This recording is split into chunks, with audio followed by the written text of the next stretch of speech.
Good afternoon. Good afternoon, everyone. Thank you very much for joining me for this special webinar. This is our economics primer.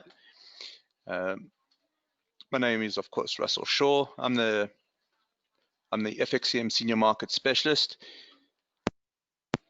Excuse me, I had a frog in my throat. Apologies for that. So I'm the FXCM Senior Market Specialist. My email address is rshaw@fxcm.com. And of course, today is Friday, the 23rd of August, 2019. So as usual, I'm just going to bring up our disclaimers, and then we will get into the economics presentation. And economics, to me, is really a wonderful subject. I think it makes it tries to make sense of an incredibly complex system, and I think that it mostly succeeds. There are certainly shortcomings, but the idea here is, of course, we're going to be modeling a very complex model, a very complex world, and that's going to be where we start off.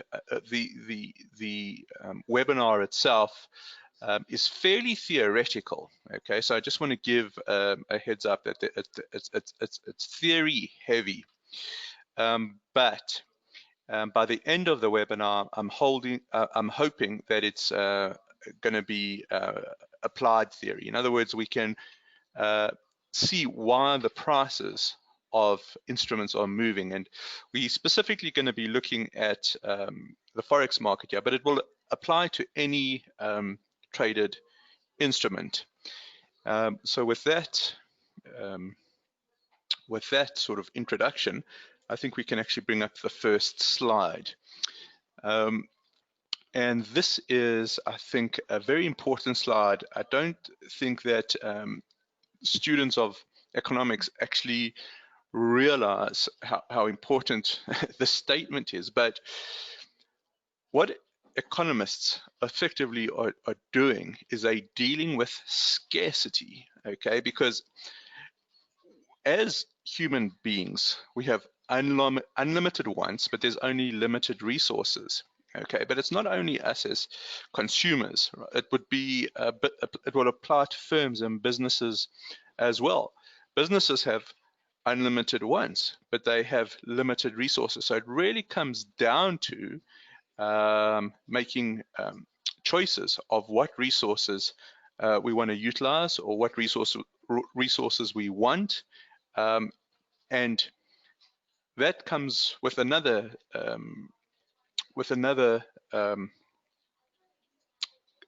guess a corollary, and that is our choices are always going to come at a trade-off. We won't get away from that. Any choice we make will come at a trade-off. Consumers must make choices to what we call maximize satisfaction, and of course firms must make choices to maximize profit. And to do this type of analysis clearly is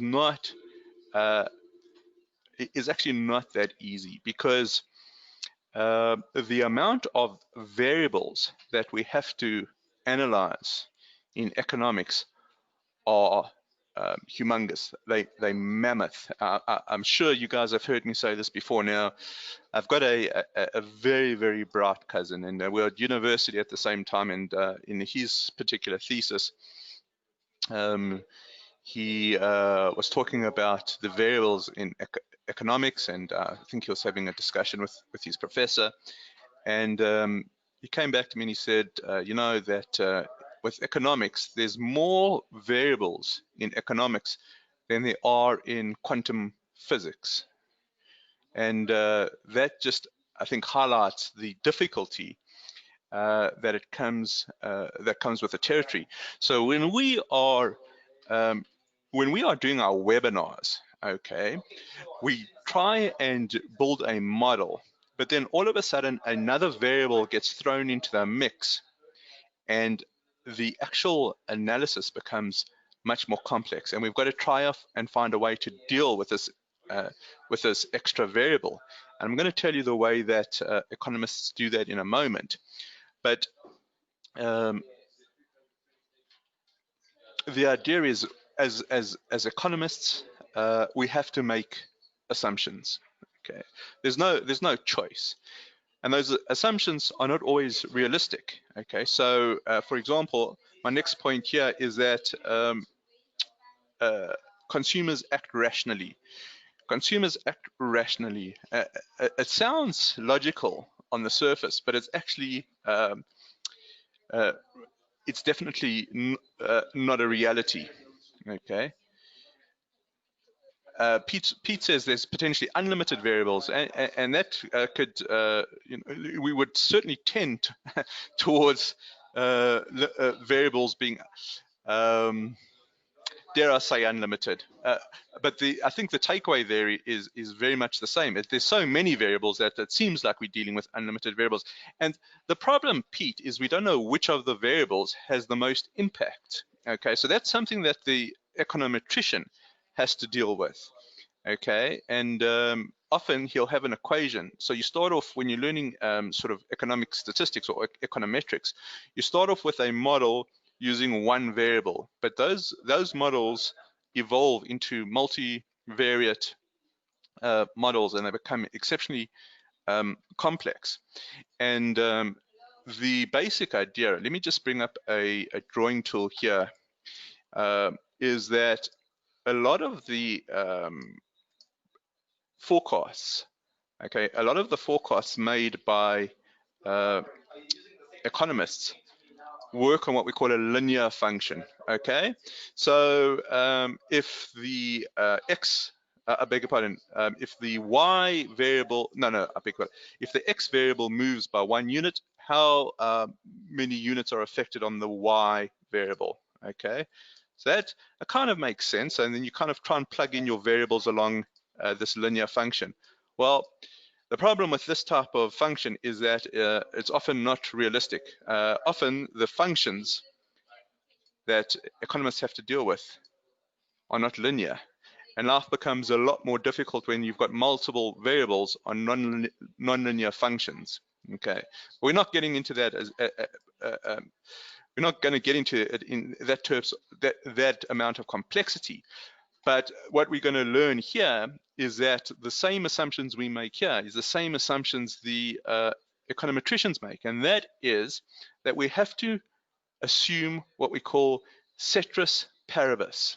Okay, Ceteris Paribus is a Greek phrase, and it simply means all other things being equal. Now, how does that work? Let's just bring back my drawing tool. Okay, and just bear with me for a moment. This is when we flesh out the actual webinar, it won't be quite as sort of mathematically heavy. So don't worry about it. But when you're working out a linear function, let's say that there are multiple variables. So you've got something called the dependent variable, okay, which is y, and that usually equals let's say a x to the 1 plus b x to the 1 plus c x to the 1 plus let's just say plus r, just for instance. So the r function, the r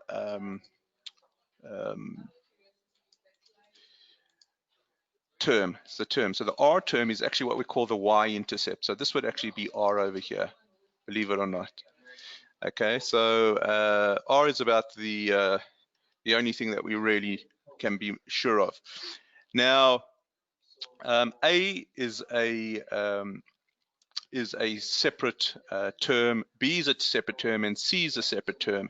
But what happens when you start introducing x2s and x3s? Well, the only way to actually analyze them is to hold everything equal and only focus on one term, okay? So when an economist does his work, he'll first work on that term, holding everything else constant. Then he'll work on that term, then he'll work on that term, and then if there's any other terms. In other words, he's automatically applying what we call Ceteris Paribus. Okay, JP noted, I'll send you the link, absolutely. Okay, so Ceteris Paribus is when we're doing our work, we're holding everything else being equal. Now, it's a crazy assumption, but it's actually the only way to get some sort of answer when you're modeling. In other words, you do it in increments. You see what the first term change, what its effect is, then you look at the second term, then the third term, then the fourth term, and finally, when you've got your basic numbers, you aggregate and net it off, and you see what the ultimate effect is. So in the real world, okay, so we've been very, very sort of theoretical now. So in the real world, how would that apply? So actually, just keep this here. You could say something as, okay, and this is just for education. So, but let's just say that income equals, okay, education plus age plus race plus what else can we put in? Race plus location, etc., etc., etc. And what the economist does is he breaks down, or she breaks down each one of these, sees what type of a effect it has. It may have zero effect, but then each one will be held constant while he's working on one of those variables. And that is what Ceteris Paribus is.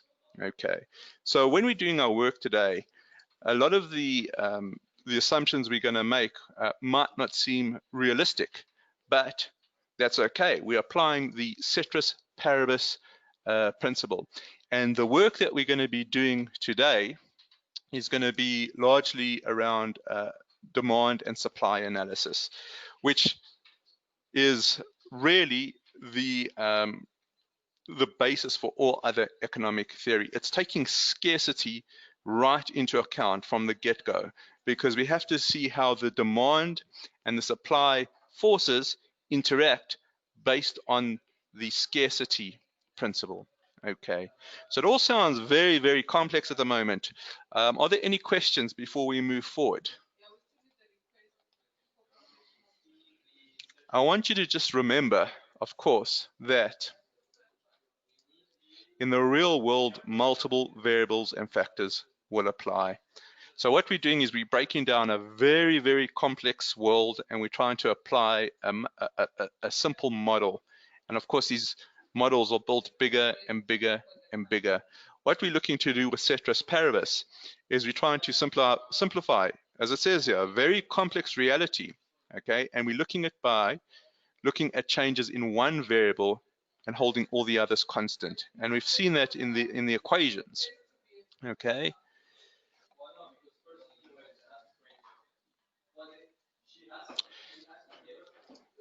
After analyzing each of these variables independently, we can combine the results for a net effect.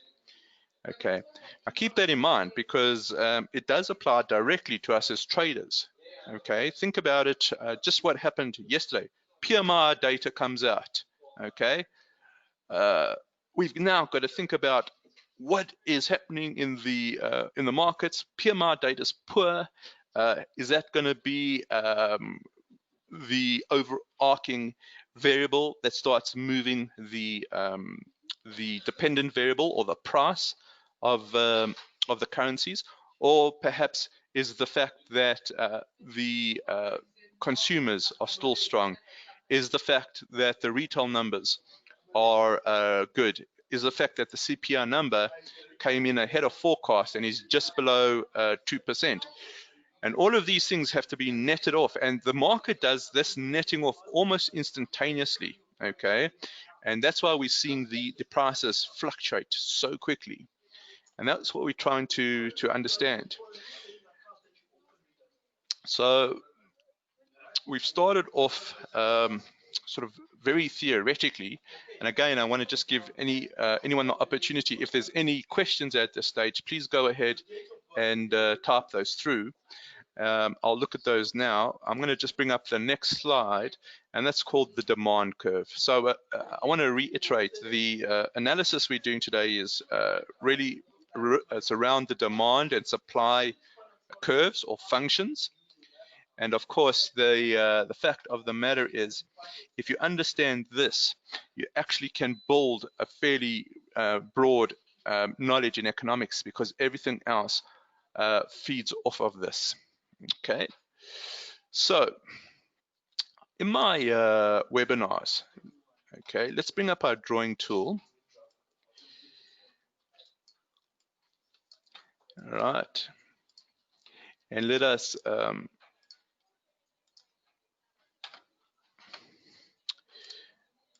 let's draw a demand curve, also known as a demand function. You can use those interchangeably. And the idea here is that the demand curve is going to look like that. Truth be told, it's probably something more like this. Okay, it's probably something more like that. But just for our analysis, we're going to keep it linear. And we've got to understand a few things about this. First of all, what are we measuring demand against? What are the variables here? Okay, and that's very important. Okay, so on the y-axis we have price, and on the x-axis we have quantity. Okay, and you'll see that in any economics 101 textbook, that this is a standard quantity. The very cool thing about economics, which I'm not sure is applicable to all sciences out there, but you could be sitting on a plane or a train anywhere in the world, and if there's two economists from two different parts of the world sitting together, they can probably have a very decent conversation. Okay, I'm not sure if that's true, say, in accountancy. I'm not sure if the accounting standards are similar, although I think they're being kind of maybe made an international standard now. But with economics, it's really universal. Okay, so now we've got price versus quantity. Okay, and the next part of the analysis, I just want to write in here demand. Okay, so when we talk about demand, you can see that we've got this downsloping curve. Now, this downsloping curve, okay, what does that actually tell us? I'm going to just throw this question out there. Is there any specific relationship it's telling us between price and quantity? What is a downsloping function or a downsloping curve telling us of the relationship between price and quantity from the demand side? When we're talking about the demand side, we're talking about the consumers. We're talking about us going into the supermarket or any store. What is the price and the quantity relationship? Okay, so Pete's saying price goes down with more quantity. Okay, price goes down with more quantity. The lower the price, the more consumed, from Rob. Okay, so the ideas are very similar there. Okay, what Pete and Rob is saying is that when price comes down, quantity is increasing. Okay, in other words, there is what we call a negative relationship. Okay, there's a negative relationship between price and quantity from the consumption or the demand side. So if we have to draw in our sort of intercepts, so let's say that price intercepts at this point and quantity intercepts at this point. Okay, we can just put in an arbitrary number here. So let me put in the number 5. Okay, and let's just put in over here the number 8. So at a price of 5, be it whatever currency that is, 8 units will be demanded. Okay, at the price of 5, 8 units will be demanded. Now, exactly as Pete and Rob have said, according to this demand function, if the price comes down, guess what? More units will be consumed. Okay, so as price comes down, quantity increases. That is the negative relationship. Okay, let's say it goes down to, let's make it 3, and this hypothetically shoots up to 11. Okay, so we've got a relationship between the price and the quantity, and from the consumption side, it's a negative relationship. And this is important. We must try and keep this in mind, because when the price of something moves in the markets that we're trading, okay, if the price moves, there's going to have some sort of effect on the demand side. Has to. Okay, whether the price goes up or whether the price goes down, there has to be some sort of effect. Okay, and that's essentially, so we're trying to build a model here. Now, my question to you guys, okay, is simple. Why is there a negative relationship here? Okay, so let's see if we understand it. Why is there a negative relationship when it comes to the demand function?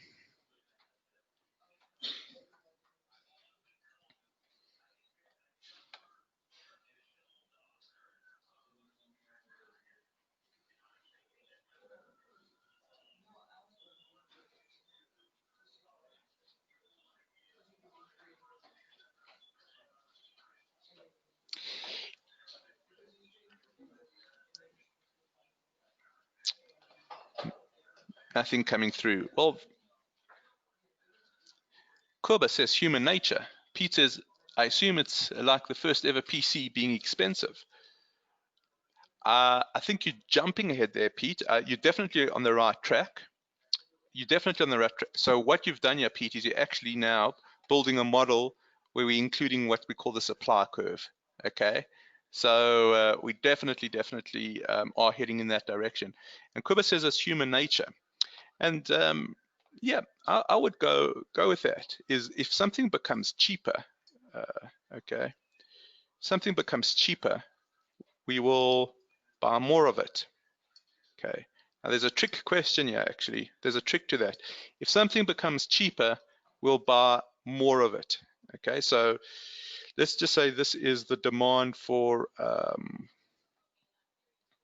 Let me think. For widgets. Okay. In economics, everything's a widget. Okay. If the price of something comes cheaper, generally it means that we'll buy more of it.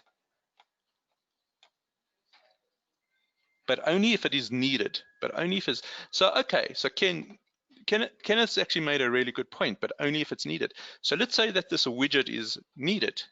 Let's say this widget's needed, Kenneth. Will the negative relationship hold? Yeah, exactly. So what happens if it's not needed? Now we've got something, we've thrown a sort of a little bit of a curveball there, Span. So we're not going to get into too much, but we've got in economics, we must differentiate by what we call normal goods and inferior goods. Okay, so let's just say, okay, that there is a very simple inferior good regarding basic food. Okay, let's just say, so sort of a very basic type of food. The price of that basic food goes down. Okay, but because it's an inferior good, okay, the demand might not follow that down, because given the fact that the consumer might be saving the odd sort of cents or dollar or rand, whatever, the preference might take it to, instead of buying the low value sort of product, that person can now afford, say, a loaf of bread. So when the price of an inferior good goes down, exactly, cheap rubbish, then it actually it doesn't necessarily follow. We're not going to get into that, okay? I'm just showing you the way that economists think. So we're talking purely with regards to a normal good, which is exactly what Kenneth said. So a normal good is a good that is generally needed, Kenneth.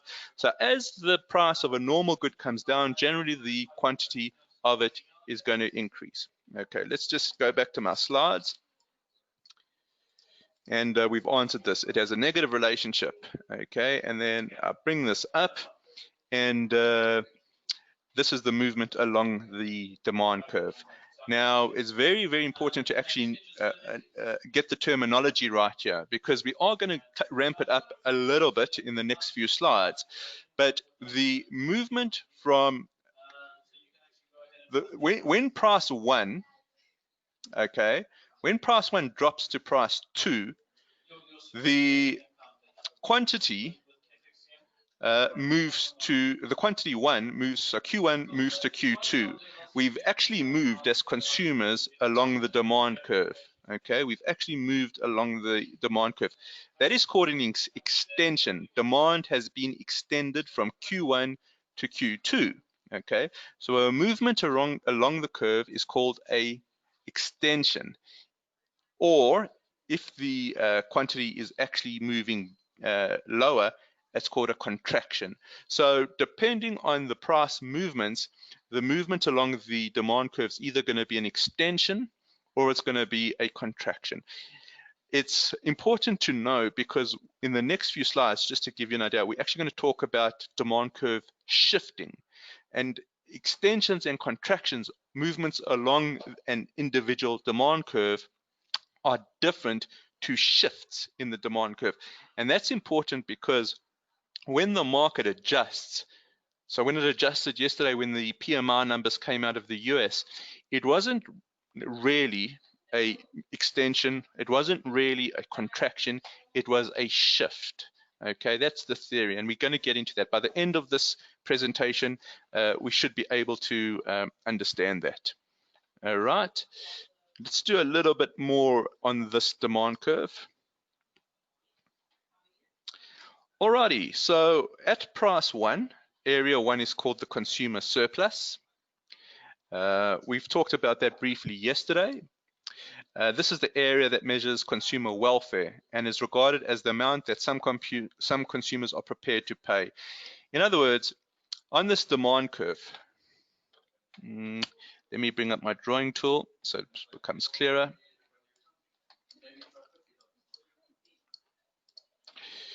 Let's say that at 5 Rand, or $5, let's say, just keep it international, at $5, there are 10 people willing to buy widgets. Sorry, that's not going to work. There's 6 people that will buy the widgets. And of course, of that 6 people, the amount of widgets that are bought are 8. Okay.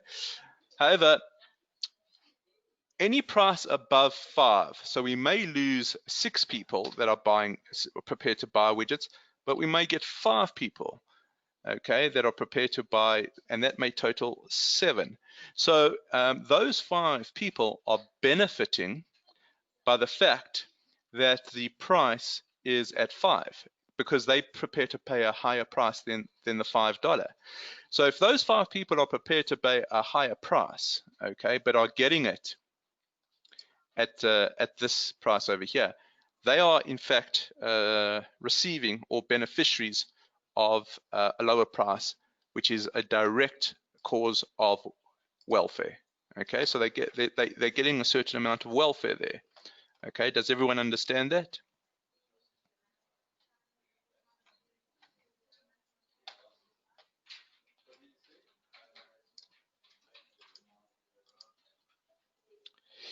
It is the satisfaction of paying the lower price in welfare.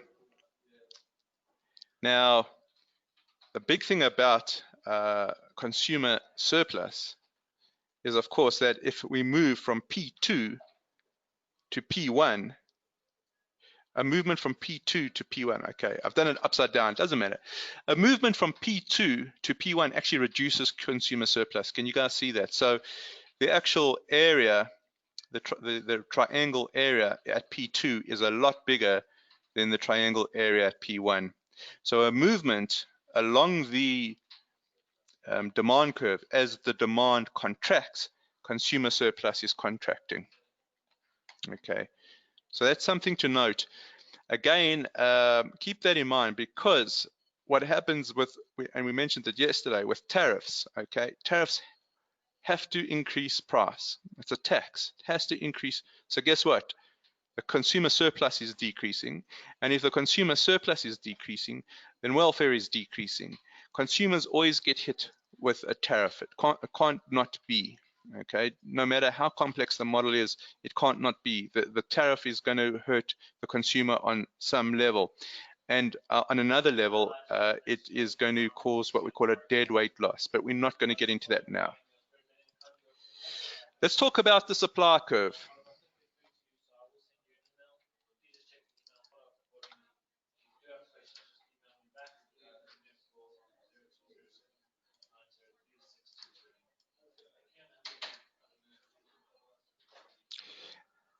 Must have the same variables. So now we're looking at suppliers of goods, and especially how the suppliers of goods are going to view the relationship between price and quantity.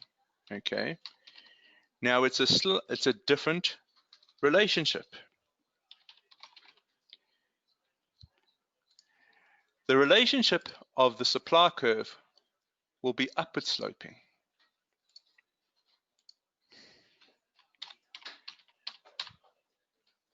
Okay, so this is our supply curve. Now the question I have for you is, okay, we understand why the demand curve has a negative relationship. Okay, in other words, why the price is negatively related to quantity on the demand side. But here we can clearly see that it has a positive relationship. Price is positively related to quantity. In other words, okay, if we have an initial price over here, and all of a sudden it moves up to here, well, guess what? The supplier is going to offer more products or supply more products. Okay, why? Let's understand that. We understand why and again, we're going to be talking about a normal good year. Okay, why is there a positive relationship here with suppliers? So clearly with consumers, there's a negative relationship. Why is there a positive relationship here? Hi, Stuart, it's George from FXCM. How are you? That's good. Just calling regarding the spread bidding account. Any idea? I've got some good news. However, I do need to verify you first. Can I just get your email address, please? Exactly. So Kuba says they want to make more money. They want to make more money. Okay, remember when we took a look at our slides earlier, if we go back a couple, consumer wants to maximize satisfaction. The consumer maximizes satisfaction by getting more goods at a cheaper price. Firms, okay, are looking to maximize profit. They maximize profit by supplying more goods at a higher price. Okay, so that's exactly why we have a positive relationship here. Now, just like the consumers have a surplus, well, suppliers in an economy have a surplus too. Yeah, Pete says they can charge more because, okay, so Pete, hold off.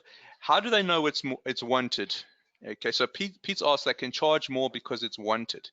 Remember, we don't know if it's wanted here or not because there is no demand curve. The demand curve is determining whether consumers want it or not, okay? The supply curve is just telling us what will happen if prices go up. So let's just say that I was the supplier of widgets. Now at P1, I'm quite happy to supply Q1 widgets, okay? But of course, if I can charge P2, well, then that's awesome. I'm going to supply Q2 widgets because I'm maximizing my profits, maximizing my revenue.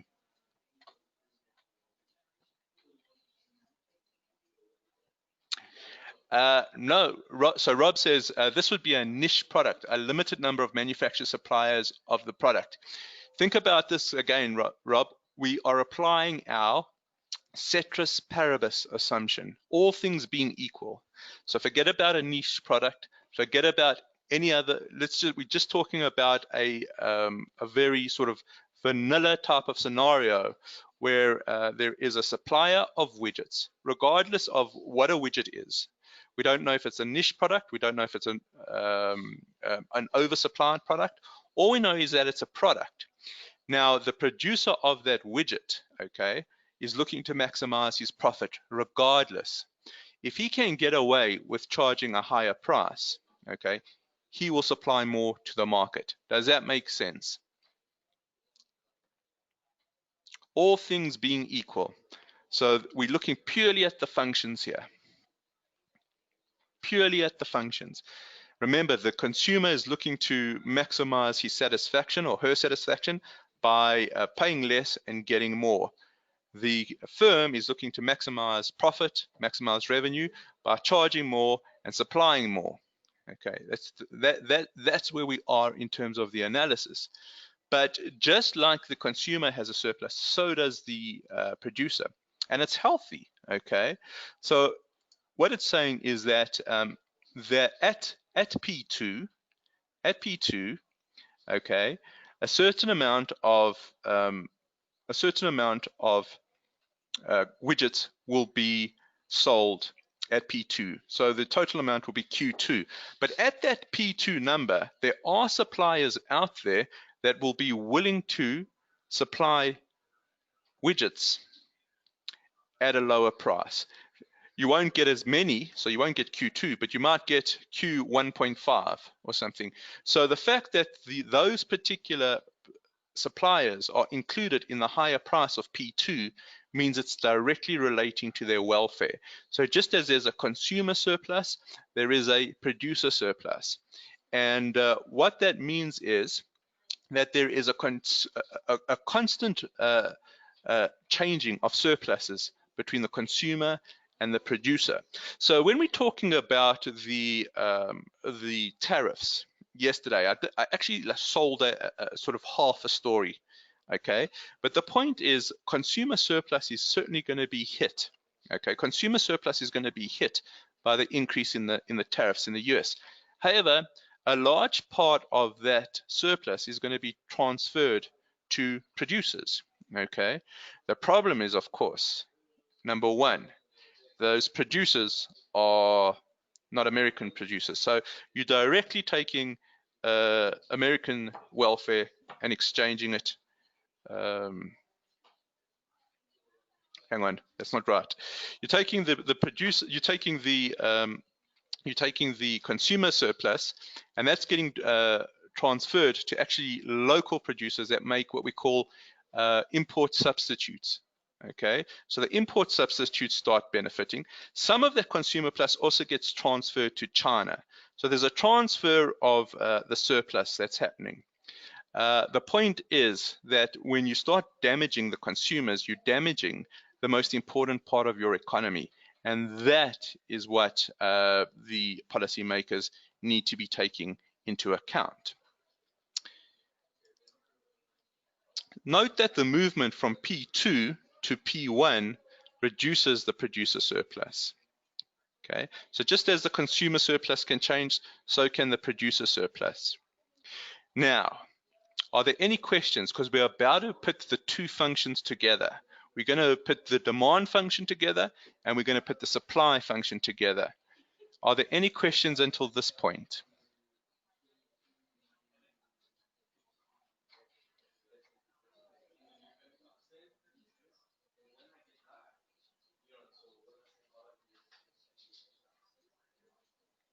All righty, let's bring them up. Let's bring them up.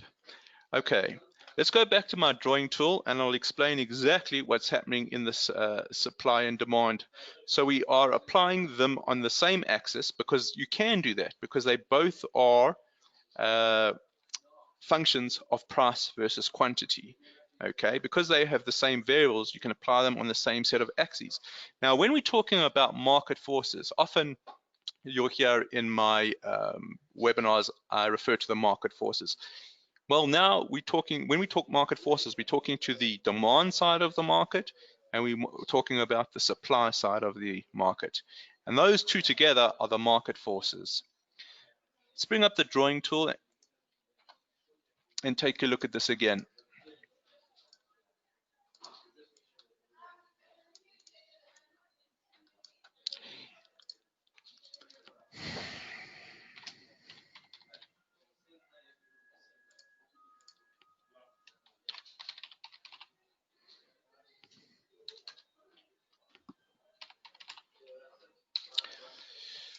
Okay, so let's draw in first our negative sloping curve. It's the one with the negative relationship. As soon as you see it's negatively sloping, in other words, it's moving down, price is coming down, quantity is increasing, well, you know straight away that's the demand function, the demand curve.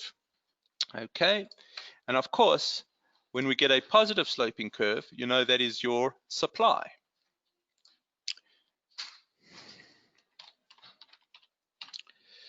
Now, the optimal point for a market to be functioning is where the two intersect. Okay, this is the point where the market is in what we call equilibrium.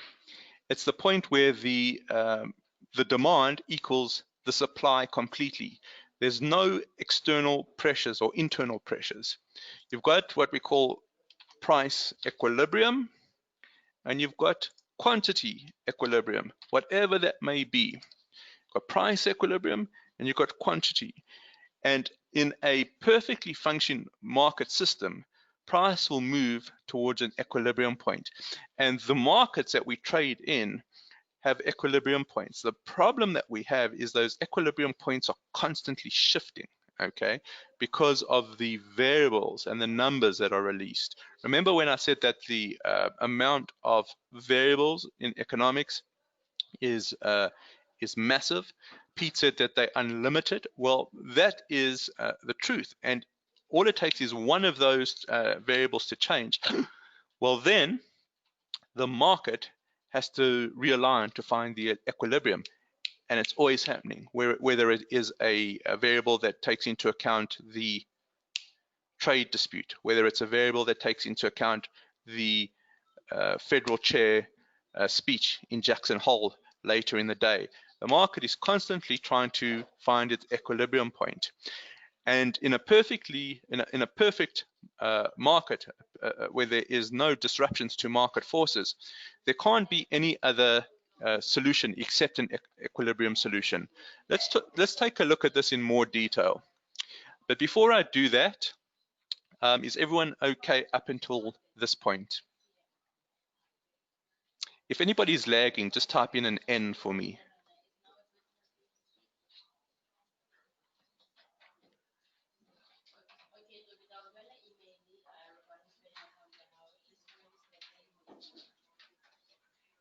Okay, no N's coming up, so I am pleased with that. Let's assume that price was actually above equilibrium. So let's say P above, okay? At P above, we can draw our price across. Now, the important part to note when I draw the price across is where they intersect on both functions. Where does it intersect on the demand function and where does it intersect on the supply function? Remember, there's two sides to the market. There's the demand side and there's the supply side. Okay, those are the market forces. So now we've got price above equilibrium. At price equilibrium, consumers are prepared to consume this amount. Okay, let's call this Q1. Okay. But at price above, the suppliers are prepared to supply Q2. Okay. Why have we got such a disruption? Whereas we were at an equilibrium quantity before, we've now got a very funny situation that's unfolding. Price is above equilibrium. When price is above equilibrium, consumers are going to demand less because it's more expensive, right? Price above is a more expensive price. Remember that your consumer surplus has now shrunk. Because your consumer surplus has now shrunk, there are less consumers willing to pay for, let's call it widgets again. There's less consumers out there demanding widgets. The amount of consumers actually out there are enough to demand Q1 widgets at price above. Okay, that is the consumer maximizing their satisfaction.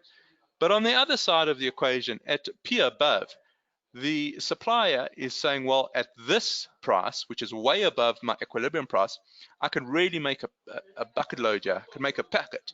So I'm going to supply Q2 at the market.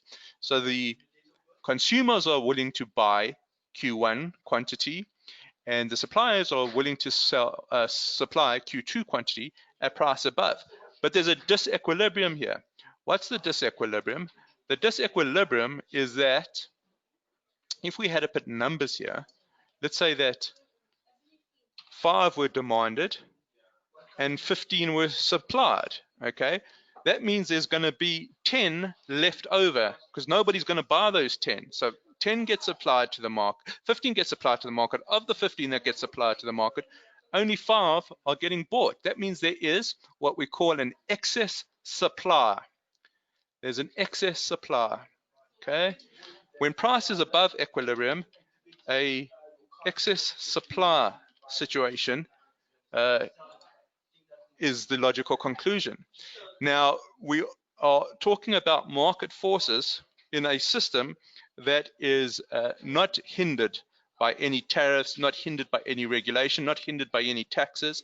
We're just talking about a pure market system. So if there is an excess supply, what is the logic? What is the logic there? What's going to happen? What are the market forces going to do? Okay. Any ideas?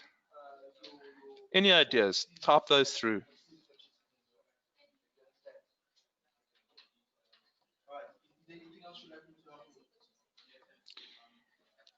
Price must drop. Korba says price must drop. It has to drop, okay? And it's going to most likely drop from the supply side. Kenneth says price will fall because having this excess inventory is no good to anyone. So what does the supplier do? The supplier says, look, I need to clear the stock. Let's start offering it at lower prices. And as the price comes down, it eventually hits the equilibrium point, and then the market's in equilibrium again. Okay, so price will ultimately come down if there's an excess supply. Okay, there is a movement along the supply curve. It's a contraction in supply. So contraction in, and at the same time there'll be an extension in demand. Okay, does everybody see that? Does everybody see that? Okay, there's a bidding system, and that bidding system ensures that price returns back to equilibrium. Let's go back a few steps. Let's assume that price is not above. Let's assume price is below.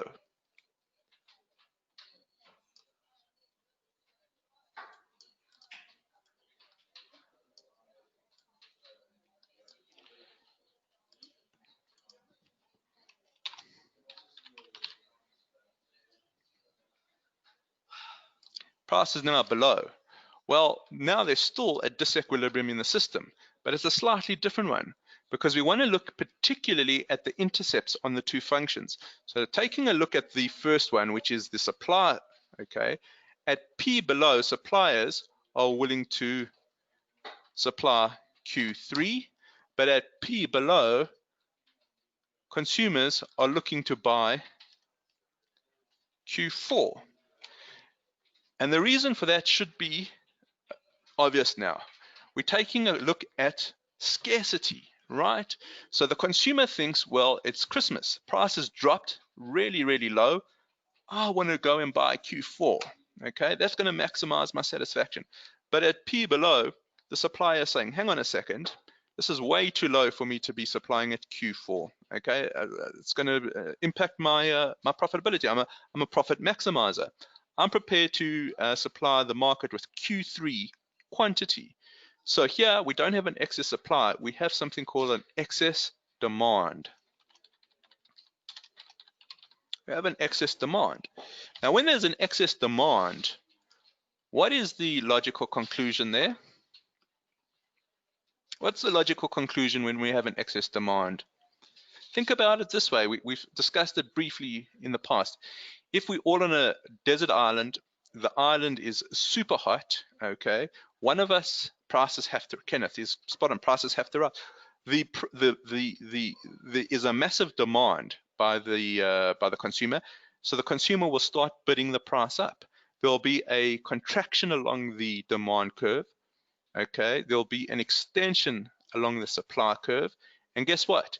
It will move until equilibrium is hit again. So when prices are below equilibrium, prices should naturally rise in a perfectly competitive market. And when prices are it's not perfectly competitive, when there's no gluts or hindrances, and when there is a price above, prices should come down. Now, we're not going to explore this, but let me pose a question to you guys. Let's just say this is now the market for low-cost housing. Okay, this is now, we're going to say the market for low-cost housing.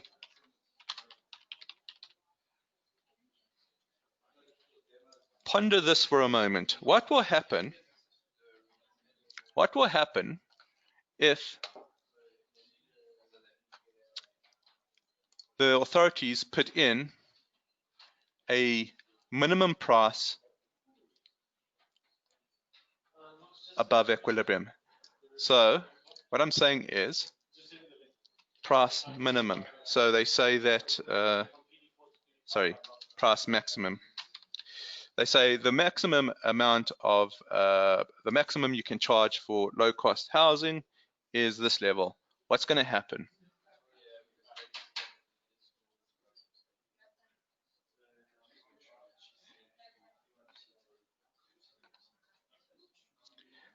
So the maximum is at P max, but there's no minimum, okay? The theory is that the authorities are putting their maximum way too high. It's not going to affect the market one way or the other, okay? The market's still going to move to equilibrium. It's an inefficient economic policy, okay? At the same time, if you put minimums over here, if you put minimums below equilibrium, it's not going to have any effect on policy, because price will automatically go towards equilibrium. Exactly, Rob. It's not a great deal. We'll stay at equilibrium. So the policymakers have to try and assess where equilibrium is, and then they've got to try and move prices around that equilibrium in as efficient way as possible. Okay, which is in itself, I would expect, sort of a paradox, because it means that the market won't be at equilibrium. Does everybody understand that? If there's any questions, okay, please let me know. When you're looking at equilibrium in a market that is free of any interference, and prices are either above or below, market will naturally gravitate towards equilibrium. Moreover, if there is any interference in the market, if there are ceilings or floors pitting that don't take equilibrium into account, it could not have any effect whatsoever. Okay, does that make sense, guys? And I understand it's a lot. This is basically a whole semester in an hour, and probably longer than an hour.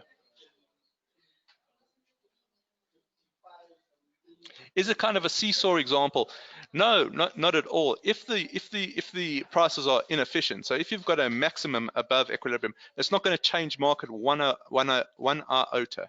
It's just going to stay at price equilibrium. If you've got a minimum below price equilibrium, it's not going to change the market at all. The markets will just stay at equilibrium. The seesaw, I guess, would be in terms of the the seesaw would be, I guess, where price moves. So instead of P max, we'll just say P above. So when P above moves back to PE, or P below moves back to PE, there's sort of a lot of, there is a seesaw type of effect. But generally, the price above would be driven by the supply side, price below would be driven by the demand side. So excess supply, it's generally the suppliers that have to react. Excess demand, it's generally the consumers that have to react. Okay, so this is what it looks like. Excess supply above, excess demand below. And all things being equal, market forces will drive price and quantity to equilibrium through a bidding system. Price will either be raised or lowered, and quantities adjusted until the equilibrium point is reached. Okay. Is everybody up to speed to this point? Because the next part is we're going to ramp it up and we're going to start dealing with shifts in the demand and supply. Okay, excellent. Excellent. If anybody is finding it tough or lagging, just type in an N and I'll know then.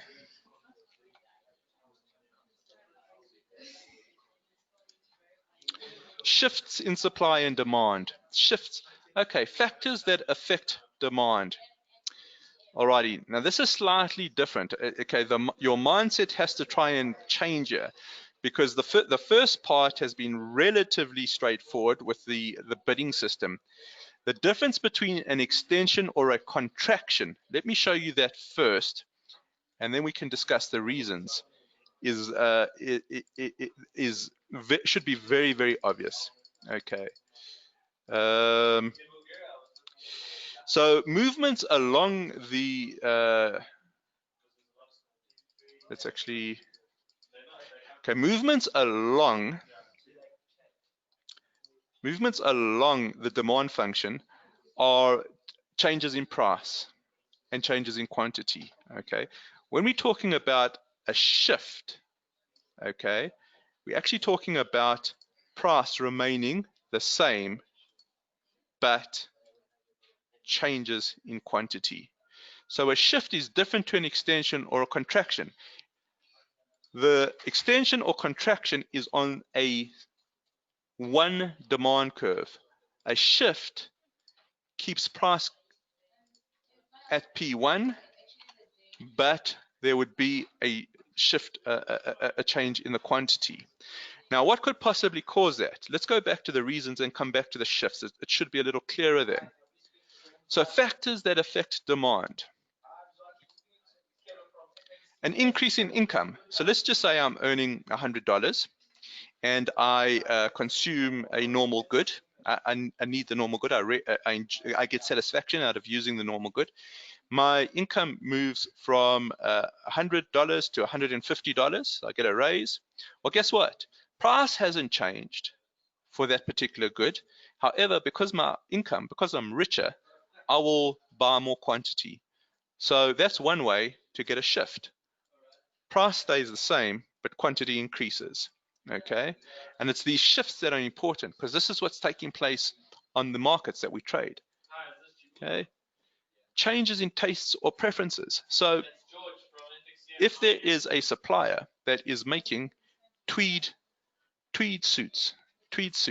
Now, fashion is a strange. It's strange because you can wear checkered pants one day and then it falls out of fashion. And let's say that tweed suits come into fashion the next day. Well, even if the price hasn't changed, because the tastes or the preferences have changed, more tweed suits get bought.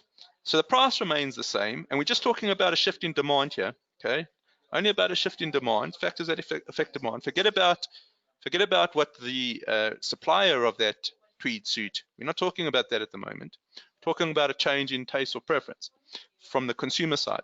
So as a consumer, I would demand more tweed suits at the same price. So that's the next. Okay, so, and there might be a dual effect. We might get a rise in income and a change in fashion tastes. Okay, then we might get a further shift out. Okay, the gradient should stay the same. By gradients, we're not getting into here. Okay, when we talked about normal goods versus inferior goods, there would be gradient changes there. When we talk about insulin, something that's there to save somebody's life, the gradient for insulin would be almost vertical. Means no matter what the price is, you have to buy it. Okay, so you have a vertical. We're not going to get into that today. Okay.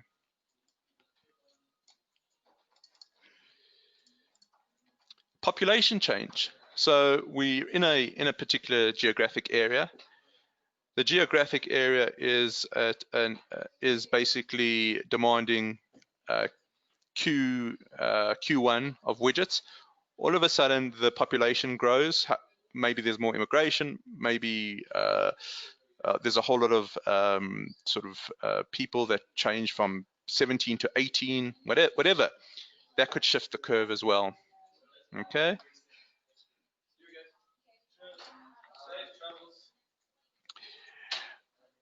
Then, of course, change in expectations about future prices. Okay, so if we are purchasers of tweed suits all of a sudden, and we know that there's going to be a run on tweed suits, we may buy 4 of them instead of 2 of them, because we know that in the future price of those are going to increase. So those expectations cause the shift as well.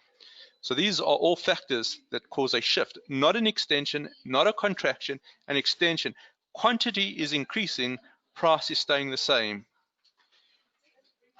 And the last one we have, we have 2 more. Let's actually bring them up together. Substitute good prices change or complement good prices change. So a substitute would be, say, tea or coffee. Okay, so let's just say that the price of coffee shoots up for whatever reason.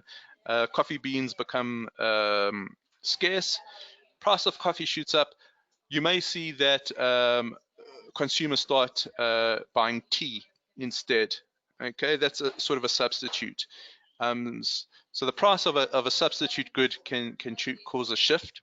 And last but not least, a complement good price changes. So let's assume that there is a tea, okay, and with tea comes some sugar. So if the price of tea goes, so let's say the price of tea goes down, more tea is being consumed. Well, guess what? Because sugar has to go with your tea, that might cause a shift out as well. So we've got all these strange factors which cause shifts in the demand function, but not extensions or contractions. Okay, so you kind of get something like this, shooting across. Okay, it shoots outwards, and demand 1 all of a sudden goes through to demand 2. So price equilibrium stays, but quantity moves from Q1 to Q2. Okay, so that's very, very important, that there are shifts and there are movements along. Okay, and that again complicates matters for us, because there could be shifts and extensions and contractions all happening at the same time, and that's what we have to deal with as traders. Okay, so you can see that depending which way the tastes shift. So before we had let's just go back. So here you can see the demand 1 is shifted to demand 2. Here we've got tastes increase the popularity of the good. There's an increase in population. Your income increases for a normal good, okay, as Kenneth pointed out.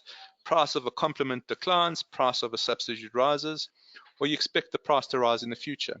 Those will all cause a demand curve to shift out, but shifting out is not the only direction. Okay, could shift in. Shift in shows that the quantity, the price is the same, but the quantity demanded is less. Taste shift decreases the popularity of the good. There's a decrease in the population. So one of the biggest problems in industrialized countries, especially Japan, is that the population is shrinking. Okay, your population is shrinking because people aren't having kids or as many kids, and it's not only in Japan. It's a phenomenon in industrialized countries. The birth rate is dropping. So in less developed countries, you see birth rates increasing. In more developed countries, you see birth rates decreasing. It's one of the biggest conundrums for economists. One of the problems Japan can't get its inflation going is because of the change in population. Price of a complement increases, price of a substitute falls, expect price to drop in future. Okay. Alrighty, we've gone past the hour. I just want to double check. Is everyone happy to carry on? We've still got quite a bit left here. So obviously we're covering quite a lot in this session. If anybody's got an issue, just type in N, but we're going to carry on. Okay, Dilaraj, if you have questions, just type them in now, and I'll see if I can answer them. Just while I'm waiting for those questions, I am cognizant of time, so I'm going to go through to the shifts now that affect supply. Okay, factors. So if price decreases when quantity increases, why is it not happening in cars? If price decreases when quantity increases, if price decreases when quantity increases, why is it not happening in cars? Let's bring up my drawing tool.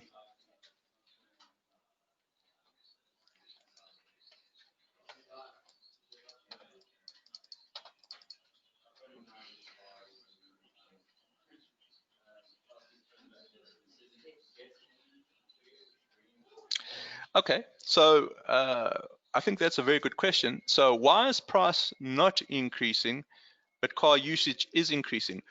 Well, a possible explanation, Dilaraj, and I'm just saying possible because I've got to look into it more carefully, but it could be because of a shift out in the demand curve. That's a perfect example.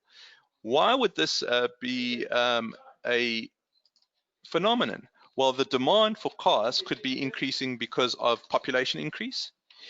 There could be a change from, say, your big sort of sporty SUVs to more to cheaper and more efficient smaller Toyotas. That will cause a move up in the demand curve. That's exactly what we've been talking about. If we go back, remember, price of a complement declines.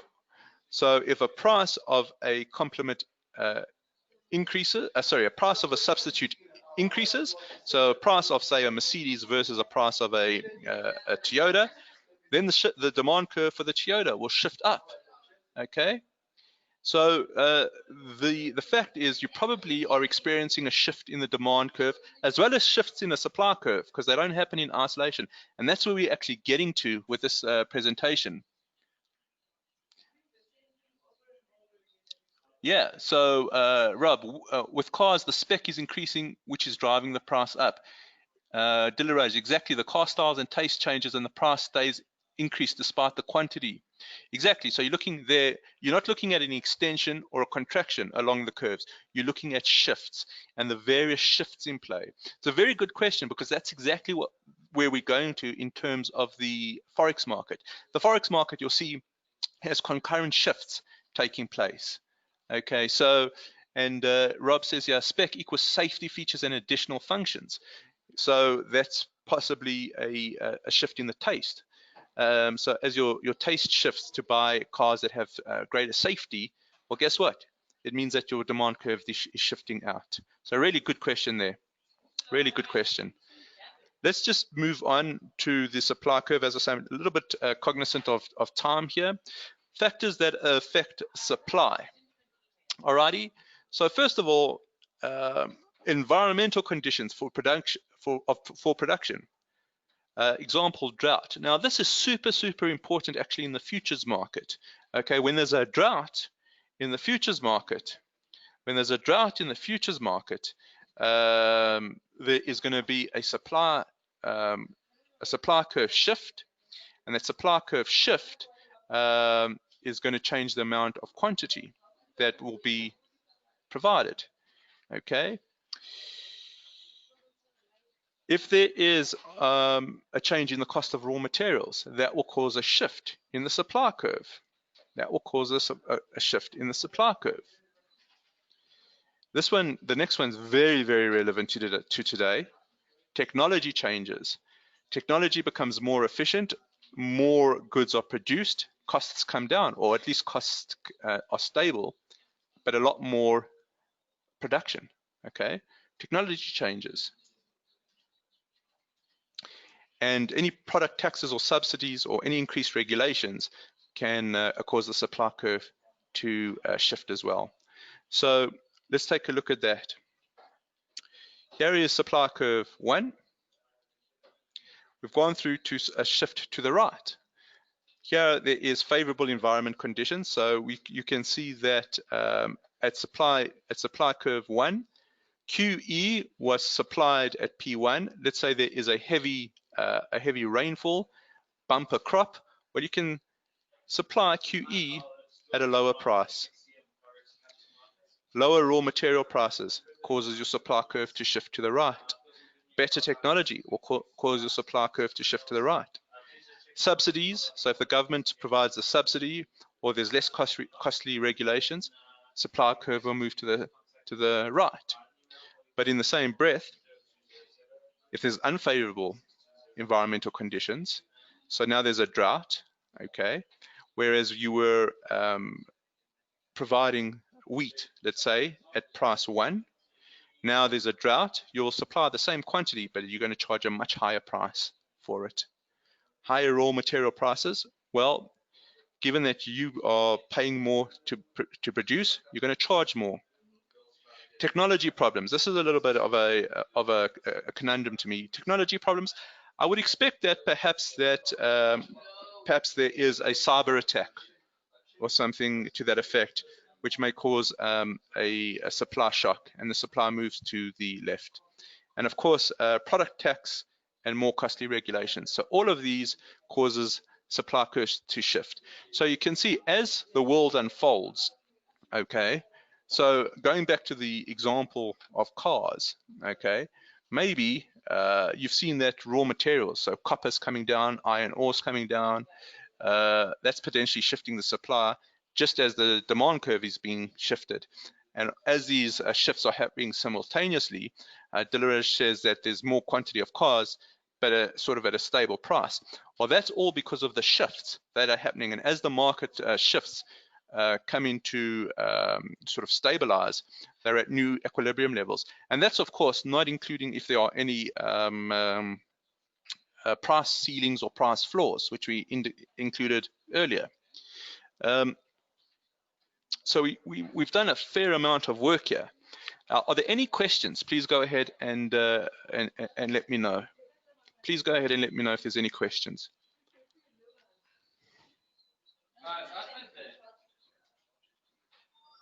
My name is George. I'm calling from FXCM, Forex Capital Markets. How are you? Alrighty, we're going to carry on. If there are any questions, don't hesitate, just type those through. Okay, so market forces in the FX market. So we're coming a little closer to home. And the idea here that the FX market is made up of firms, households, and investors. Okay, and we lie somewhere in there. We probably be households, we probably investors, and some of us, might be purchasing on behalf of firms. However, whatever part of the market we are, okay, collectively we make up the market's market forces, the supply and demand functions. The supply and demand functions of the FX market. Okay. Thanks, Ahmed. Have a good day. I just want to reiterate here, there is a difference between movements along the supply and demand function and shifts in the demand and supply function. Okay. So a higher or lower price never shifts a curve.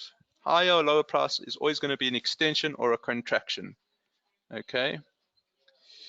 A shift represents a change in quantity for the same price. So we've done that fairly in depth. I'm hoping that it's sort of caught on. If there's any confusion there, definitely let me know. But the whole idea behind the theory that we've been doing is that the Forex market can be represented by standard supply and demand functions. It can be. Now, there are a tremendous amount of variables at play here, but the idea is that we are going to be using Ceteris Paribus to try and make some sort of sense of what's happening. And the example I'm going to use is consider the value of euro per $1 US. Consider the euro per US dollar, and the way that we represent this is the euro per US dollar is the price. This should read price here, it's just covered up by the y-axis. Euro per US dollar is our price variable, and then the quantity of US dollars. Okay, so how does the quantity of US dollars actually affect the euro per US dollar? Now, when I did this slide, it was 111.70. If you take a look at it now, we are about 100 pips lower than that. We're more than 100 pips lower, but you can see that the markets has adjusted since I put these slides together. Okay, so this is the model that we're going to be looking at. Now, the model we're going to approach comes down to this question. What is the goal of investment? Or in our case, what is the goal of trading? So go ahead and just give me an idea of what you think the goal of trading is.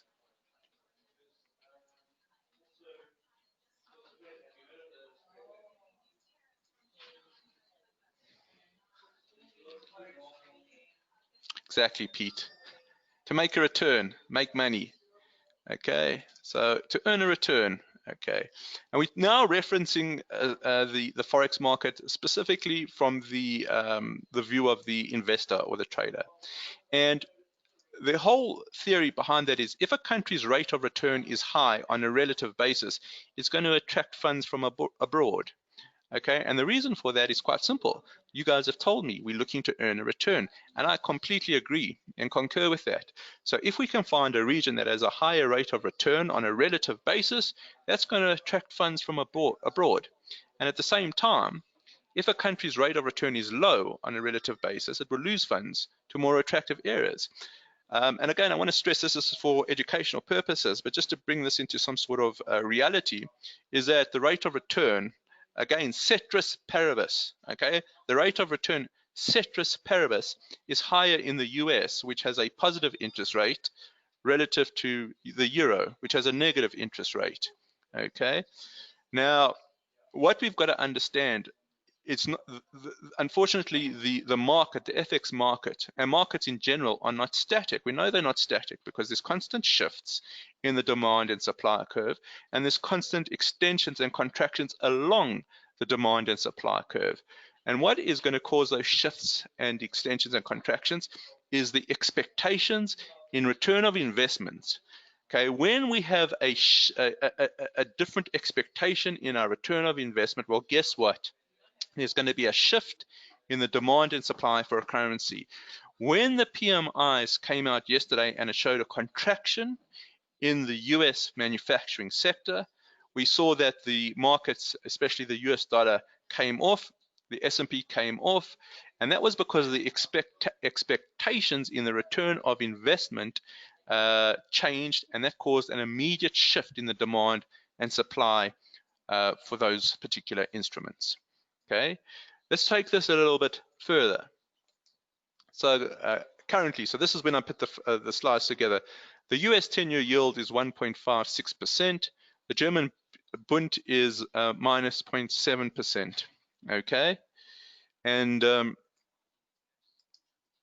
as the expectations of future yields unfold, the supply and demand functions will shift. So if the German Bund yield starts improving and the US 10-year yield starts getting poorer, those expectations cause the shifts. Either the shifts are going to be up or down, okay? And that's what we've got to be cognizant of.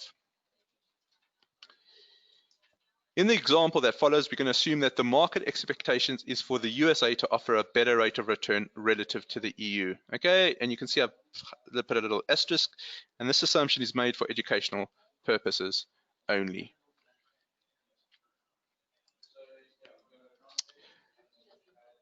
We've come back to our model, euro per US dollar, quantity of US dollar. We've got the demand, okay, the demand. What are we demanding? US dollars, okay? You can see the variable on the x-axis is US dollars. It's not the demand for euro here. It's the price of euro per US dollar, but the demand is for units in US dollar. Supply is for how many US dollars are going to be supplied, okay? We can do it another way. We can look at the amount of US dollars per euro and then look at the quantity of euro. Okay, that's the other way of looking at it. But just because the US dollar is the reserve currency, it's easier for us to put the US dollar on the x-axis. Okay, it should become clearer in a moment.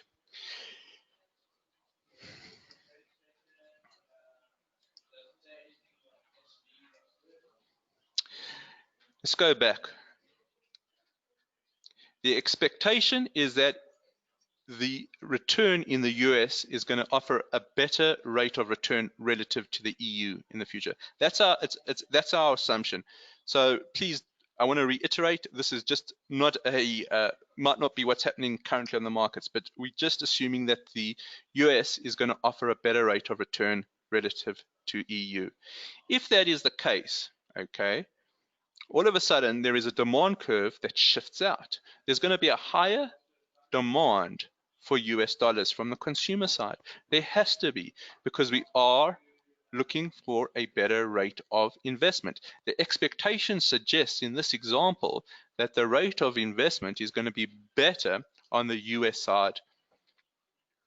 To invest in the US side, we have to have US dollars. That causes the demand curve to shift out. Okay? More investors demand US dollars. It's like a population change. The demand one has shifted to demand two. Okay? Demand one has shifted to demand two. But hang on a second. Just as the demand curve has shifted out, almost concurrently, there's going to be a movement inwards of the supply curve. So demand shifts outwards, supply shifts inwards. Why would the supply curve shift inwards? Why would there be less US dollars supplied? Remember, there's more US dollars demanded. What I'm saying at the same time, there's going to be less US dollars supplied. Why would that be the case?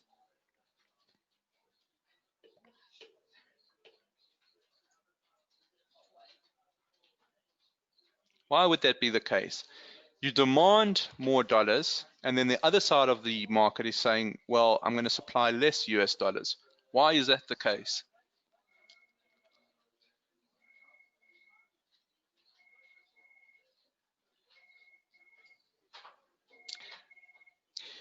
Because we are trying to maximize our returns. In other words, if the rate of return is going to be higher on the US side, less people would be willing to part with their US dollars. Okay, that's an environmental change. Okay, less investors willing to sell their US dollars. So as the demand kicks out, the supply kicks in, and guess what? The market forces then look for the intersections, and price one moves from the original equilibrium point to the new equilibrium point at price two. Okay, the price of the US dollar has increased relative to the euro, or you'll need more euros per US dollar. Okay, you'll need more euros. So P1 is euro per US dollar. You'll need more euros per US dollar. In other words, the US dollar has appreciated against the euro. Does that make sense? The amount of euros was initially P1 per US dollar. It's now P2 per US dollar. And that will keep our quantity at Q1. So as there is a kick out in demand, there is going to be a similar kick in of supply. As the market adjusts, we are at a new price, a new euro per US dollar. Does that make sense, guys? Does that make sense?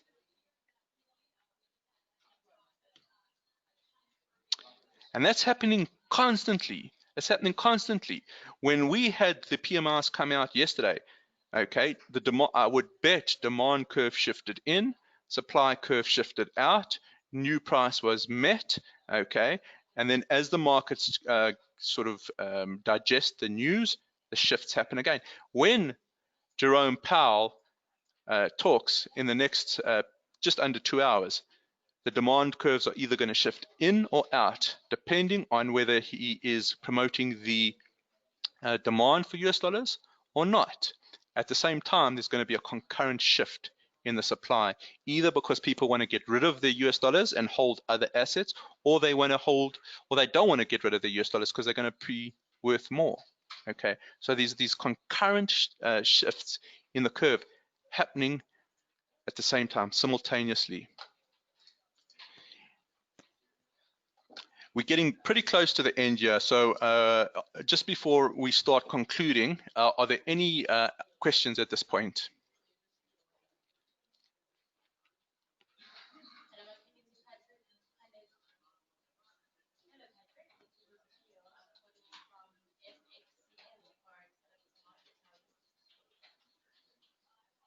Okay, excellent. Thanks very much, Rob.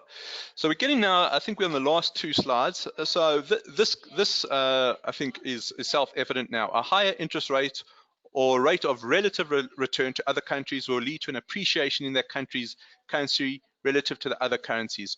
A lower interest rate or rate of relative return to other countries will lead to a depreciation in that country's currency relative to the other countries. And the way those happen are via the shifts in the market forces. When we talk about market forces, we're talking about shifts in demand and supply. And of course, this leads us to a very important point. Central banks' use of monetary policy will affect interest or the rate of return. Therefore, there is an indirect causation that the central bank has on exchange rates. That's why we have to be very, very close to the ground when it comes to central banks' communication, because those shifts can be vast. You've seen those spikes. The spikes are because of the shifts in the demand and the supply. So we've really come to the end of the presentation. It went on a little longer than expected, but I hope you've all enjoyed it. Just before we conclude, there's some questions I'd like you to ponder. When will a central bank look to change interest rates? And you can email me, of course, and ponder this as well. The central bank is going to drop rates. How are the shifts going to react? How are the shifts going to react? And that is where we're going to conclude for today. Are there any questions? Thank you, Kenneth. Appreciate it. Thank you very much. If there's anybody that needs to ask me any questions, don't hesitate. Just send me an email, rshore@fxcm.com, and I'm happy to field those questions in a correspondence via email. At this stage, I will conclude. There's not going to be the US Open. Could I repeat the two questions? The questions: when will a central bank look to change interest rates? Okay, so when are we going to change interest rates? And if the central bank drops rates, how are the shifts going to react? Okay, so if you can just ponder those, and of course you can email me your thoughts. And I think that if you can get a grip on this, it would be tremendous. Alrighty, guys, thank you very much for the kind words. I'm going to end it at this stage, and I look forward to speaking with you on Monday. Everyone have a fantastic weekend. Thank you very much.